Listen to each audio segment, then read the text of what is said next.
Good ready and second good ಕಳಿಸ್ಬಿಡಿ ದಯವಿಟ್ಟು. ಯಾರು ಕಳ್ಸಿದ್ದೀರ ಅದರದ್ದು ಕಂಪ್ಲೇಂಟ್ ನಾವು ಲಾಂಚ್ ಮಾಡಿದ್ದೀವಿ, ಅದನ್ನ ರಿಕವರಿ ಮಾಡೋಕ್ಕೆ ಟ್ರೈ ಮಾಡ್ತಾ ಇದ್ದೀವಿ. ಆ್ಯಂಡ್ ನೀವು ಅಷ್ಟೇ ಎಚ್ಚರಿಕೆ ಅಲ್ಲಿರಿ. ಬಿಕಾಸ್ ನಿನ್ನೆ ತಾನೇ ನಾನು ನ್ಯೂಸಲ್ಲಿ ನೋಡ್ತಿದ್ದಾರೆ, ಯಾರೋ ವಾಯ್ಸ್ ಡಬ್ ಮಾಡಿ ಕಳಿಸಿದ್ದಾರೆ AI ಮುಖಾಂತರ.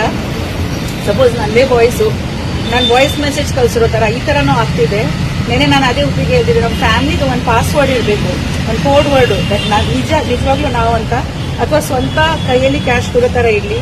ಈ ಥರ ತುಂಬ ಹ್ಯಾಕಿಂಗ್ ನಡೀತಿದೆ. ಪ್ಲಸ್ AI ಮುಖಾಂತರ ಕೂಡ ವಾಯ್ಸ್ ಹ್ಯಾಕ್ ಮಾಡಿ ಮೆಸೇಜ್ ಕಳಿಸಿ ನನಗೆ ಇಮಿಡಿಯೇಟ್ ಆಗಿ UPI ಟ್ರಾನ್ಸ್ಫರ್. ಇವಾಗ ಎಲ್ಲರೂ ಹತ್ರ UPI ಇದೆ.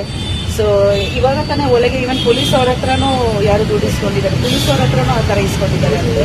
ಆ್ಯಂಡ್ ಅವ್ರಿಗೆ ಅದು ವಾಪಸ್ ಸಿಕ್ಲಿಲ್ಲ. ಆಲ್ಸೋ ಈ ಥರ ಆಗಿದ್ರೆ ತಕ್ಷಣ ನೀವು ಪೊಲೀಸ್ ಅವ್ರಿಗೆ ಐ ಥಿಂಕ್ 196 ಒಂದು ಕೋಡ್ ಇದೆ, ಅವ್ರಿಗೆ ಇಮಿಡಿಯೇಟ್ ಆಗಿ ಫೋನ್ ಮಾಡಿ ಅದನ್ನ ನೀವು ಕ್ಲೋಸ್ ಮಾಡಬೇಕು. ಲೈಕ್ ಈ ಥರ ಆಗಿದೆ ಅಂತ ನಿಮಗೆ ಗೊತ್ತಾದ ತಕ್ಷಣ, ನೀವು ಫ್ರಾಡ್ ಅಂತ ಗೊತ್ತಾದ ತಕ್ಷಣ ನೀವು ಕಂಪ್ಲೇಂಟ್